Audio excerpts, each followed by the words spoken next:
I've been thinking about feelings for a long time now, and there's tons of stuff on the website and in this video series and all of that on feelings. But something that came to mind recently that I got coached on actually myself was no emotion is a problem. And if you just sit with that for a second and sort of try it on, which is what I like to do with when people say things, I like to think about it and try it on. Does it fit me? Does it sit well? So no emotion is a problem. What am I talking about when we're talking about our orchid kids particularly, or the kids that I work with as well? Or really any kid, any person, any feeling that anyone is having is just a feeling. It's a sensation that runs through your body. It has a chemical signal in your body. It's something that your brain is producing in response to a stimulus, right? That's all. We layer all kinds of meaning on top of it when we see behavior happening, right? Behavior being what's happening on the outside, right? So the feeling is being caused by something on the inside. That's a response. And then we see behavior. We see yelling and crying and screaming and stomping and falling down on the floor or just getting snippy if we're talking about adults, right? Getting sarcastic, getting mad, slamming doors, all of that. But the feeling itself is not a problem. Our brains want to tell us that if we weren't feeling this way, we wouldn't be doing those things. And I think this is the mistake that we get into when we're talking about our kids. If they didn't have all those big feelings, they wouldn't be acting in the terrible ways that they're acting. They wouldn't be throwing books on the floor if they weren't having this big feeling. And the fact of the matter is, humans are wired for emotion. That's just how we come. It's part of the package. And so if we can come back to no feeling is a problem, then we're not alarmed when our kids are having big feelings. We're just like, oh, they're having big feelings.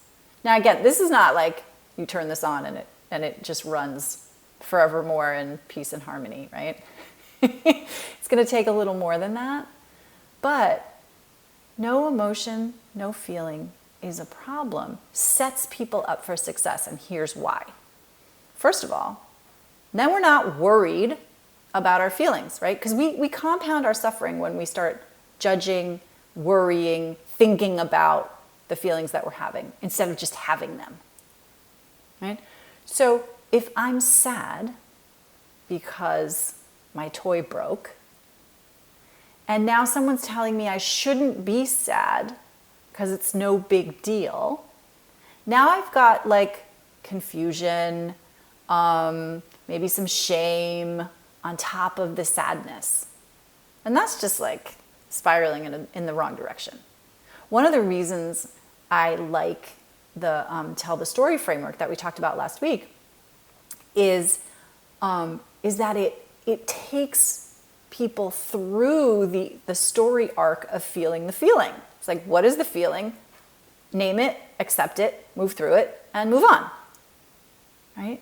But if we stew on, why am I feeling this way? I shouldn't be feeling this way. I don't want to feel this way.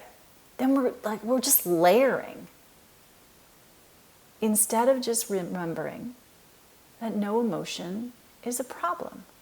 It's just a feeling that happens.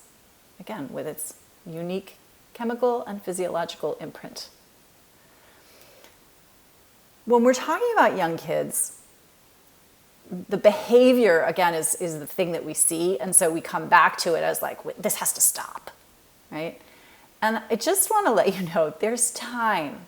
It's okay, right? We're all learning. And the younger you are, the less time you've been on this planet, playing with gravity and playing with stuff that you don't really know how it works, including your own body, right? So the more we can educate our young kids about what's happening in their bodies and the less we can make it a problem, the less they're going to feel the need to fight against it, which is where we get all the behavior, right? And so not seeing the behavior as a problem either, particularly early on. And even, we're talking about young kids, but like up to what? 11, 12, 13. And some of you have teenagers who are still very explosive, and that's okay too. We just need to know that we need to make some modifications to their environment so they can be safe. But that's true of children of all ages, right? What do they need to safely experience their emotions, which are not a problem? That's kind of the next question, if we accept the premise that no emotions are a problem. By the same token, I told this to somebody last night, right? Our children are often reflecting back to us the parts of ourselves that we least enjoy. And some of those are big feelings that we have. And so cleaning up, acknowledging, not compounding our own stuff is going a long way to helping our kids do that as well. We can hardly be prescribing like, don't worry about it, it's just a big feeling, when we are judging ourselves for having big reactions, for having big feelings, and thinking that we shouldn't have